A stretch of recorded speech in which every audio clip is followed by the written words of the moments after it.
Salve camaradas, tudo bem? O tema do vídeo de hoje do canal é o grande legado de Pepe Mujica.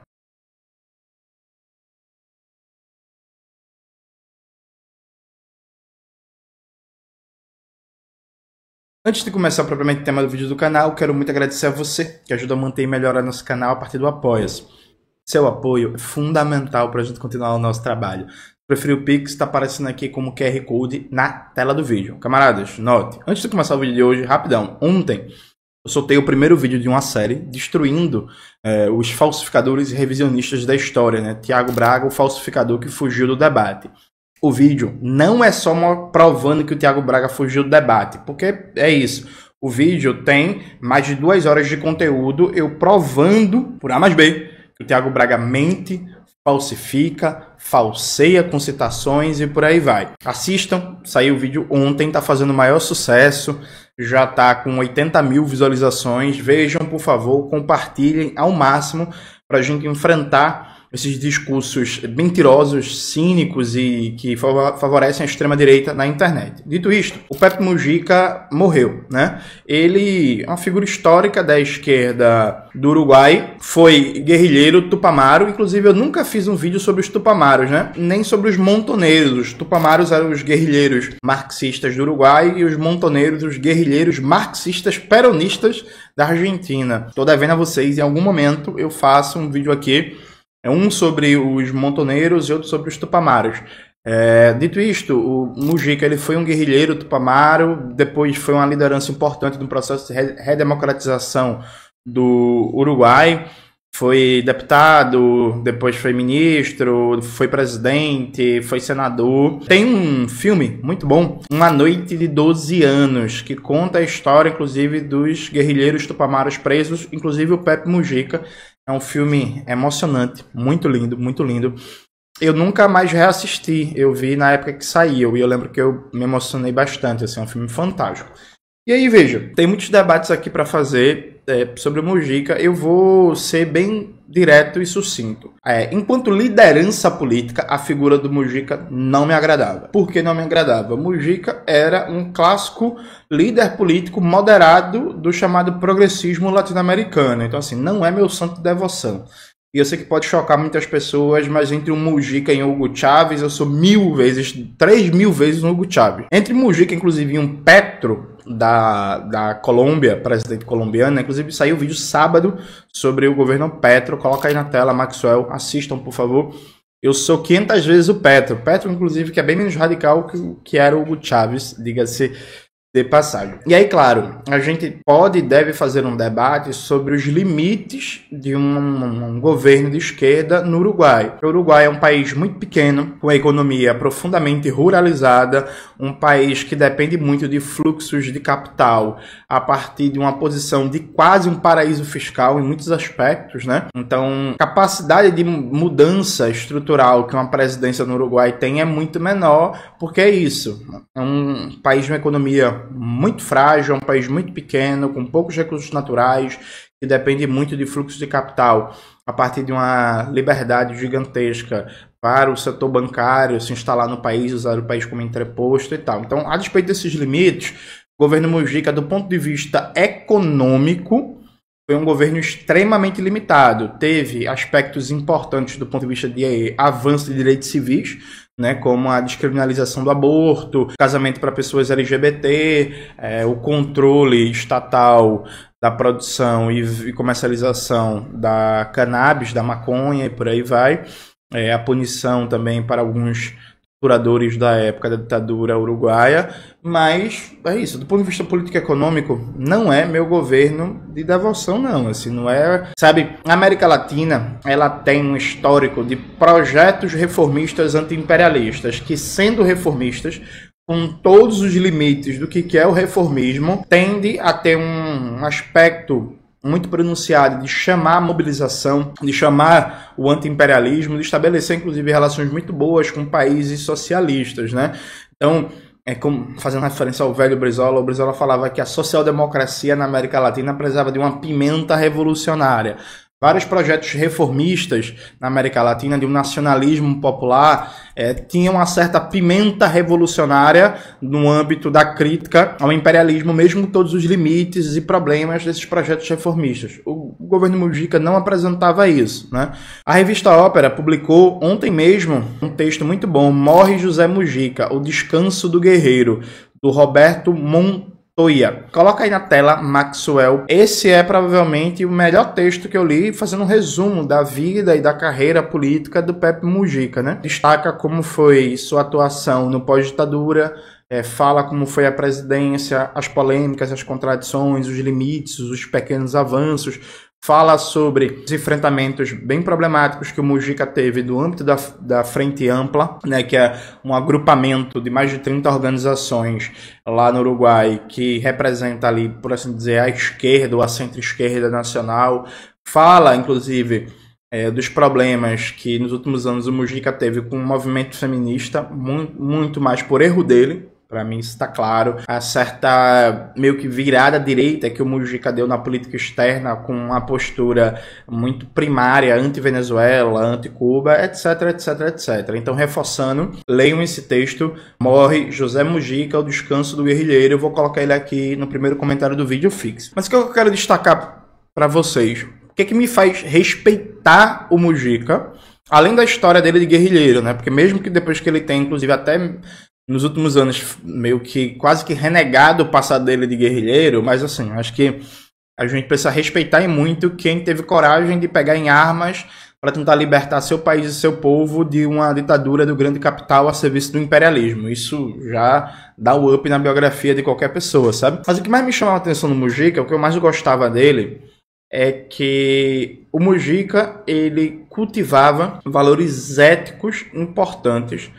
E foi um presidente e ex-presidente que não ficou rico, que não se vendeu, que não ficava passeando de jatinho com um burguês, que não ficava dando consultoria para monopólios imperialistas, recebendo 500 mil, 1 milhão para passar meia hora falando merda. Veja, há no que se chama de campo progressista da América Latina, em particular no Brasil, uma profunda degradação moral.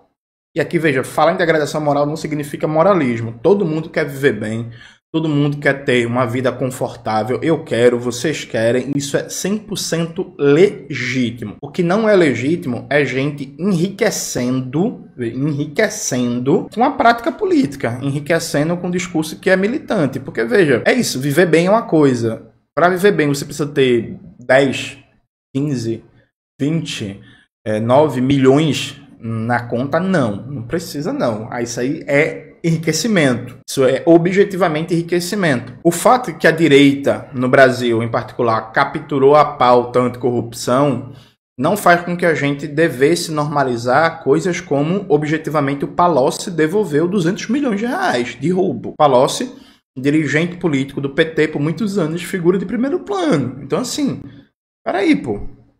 Não, o fato de que a direita capturou a pauta anticorrupção e instrumentaliza ela de maneira oportunista não deve fazer com que a gente ache normal uma figura supostamente de esquerda, aí foi ministro, aí sai do ministério, monta uma banca de advocacia para dar consultoria para a empresa, para advogar para a empresa, e tá ganhando milhões aí por ano, defendendo grandes empresas, usando os contatos políticos que tem, feitos a partir de anos de militância e da presença no governo. Veja, isso não é normal não, viu? Desculpa, assim, isso não é normal. Veja, se você está enriquecendo, e aí lembrando, enriquecer é diferente de ter uma vida confortável. Todo mundo tem direito e tem que lutar para ter uma vida confortável. Enriquecer é outra coisa. Se você está enriquecendo na militância, tem algo errado, né? Se está enriquecendo na prática política, tem algo errado. E aqui no Brasil a gente naturalizou a degradação moral, a gente naturalizou a corrupção, a gente naturalizou ministro de Estado indicar a esposa para Tribunal de Contas e tá ganhando um salário absurdo assim, de 40, 30 mil de salário com cargo vitalício. A gente naturalizou, por exemplo, a Aniele Franco e o Carlos Lupe estavam num conselho de uma metalúrgica ganhando 10 mil reais por mês para participar de uma reunião de vez em quando. Veja, assim, sabe? Não dá não. E o Mujica, eu acho que ele dá um bom exemplo de retidão moral. A gente precisa dar o exemplo, né? A disputa de corações e mentes, ela não é só uma disputa teórica. Ela não é só uma disputa política do melhor argumento, da melhor palavra de ordem, do melhor programa. Ela é também uma disputa pelo exemplo, né? Os camaradas do Correnteza, eles usam um lema, né? A palavra convence, o exemplo arrasta. Acho que é um lema muito feliz. A gente precisa dar o exemplo, a gente precisa, como diria o velho Prestes, ser os mais corajosos, os mais destemidos, os mais fiéis ao povo trabalhador e os mais honestos. Então o Mujica, eu acho que na sua ideia de simplicidade, muita gente viu a simplicidade do Mujica como uma espécie de apologia à pobreza e tal, o que inclusive faz com que ele seja muito aceito em amplos setores da sociedade, inclusive nas camadas médias, gente que não é de esquerda, porque tem muita gente que gosta de uma certa apologia, de um estilo de vida primitivista, né? Eu não lia a postura do Mujica desse jeito, como apologia da pobreza, ou apologia, eu tenho um Fusca, olha como é legal ter um Fusca. Eu li o exemplo do Mujica como, é isto, eu não posso ficar rico porque eu fui presidente. Eu não posso usar da minha posição de uma figura política do primeiro plano do país para ganhar dinheiro, para estar dando consultoria para a empresa, para estar andando de jatinho com o dono de plano de saúde, para estar andando de jatinho com o dono de grupo educacional privado, né? Eu preciso manter minha moral. Eu preciso manter a minha retidão. Olha, se eu passei a minha vida lutando por um ideal, ainda que com transformações, esse ideal, dado a posição que a figura tem de proeminência, é natural que a pessoa tenha uma vida confortável. Inaceitável é que a pessoa seja rica. Inaceitável é que a pessoa passe por um processo de enriquecimento. Quem quer ser rico não pode dedicar sua vida à militância política, né?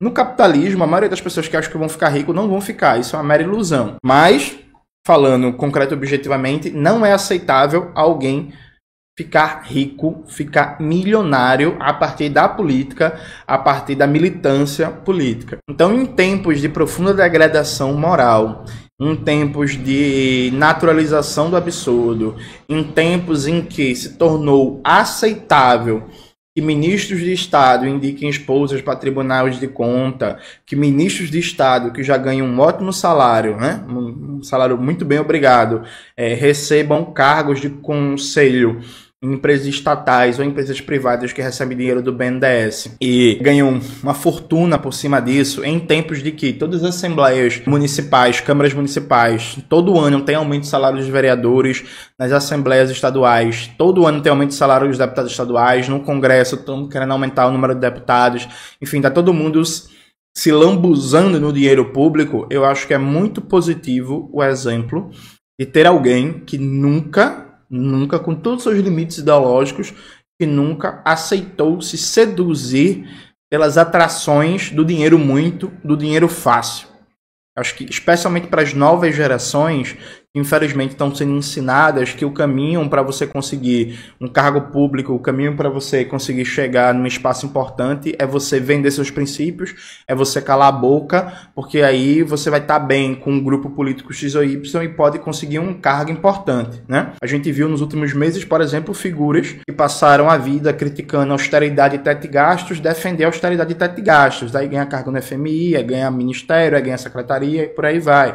Gente que passou a vida dizendo que defendia a população pobre, a população trabalhadora, defendendo ataque ao BPC, né? Ano passado, sabe?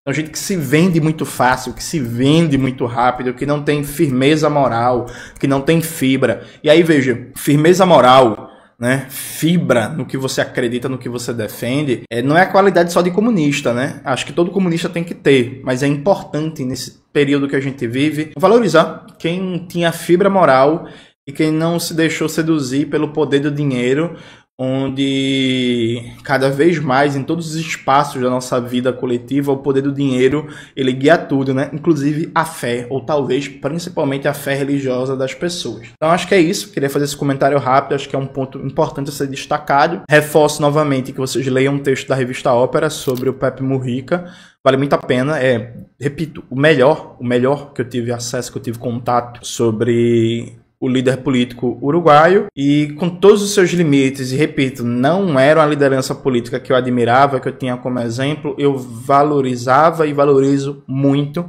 aqueles que não se vendem. Eu acho que não se vender é pouco, não se vender é obrigação. É fundamental não se vender e não se render, como diria o mestre Milton Temer. Mas não se vender na época que a gente vive já é um grande feito. É isso, galera. Espero que vocês tenham gostado do vídeo hoje do canal. Não se esqueça de se inscrever no canal, ativar o sininho, curtir esse vídeo, compartilhar, tudo isso que vocês já sabem. Um beijo e até a próxima.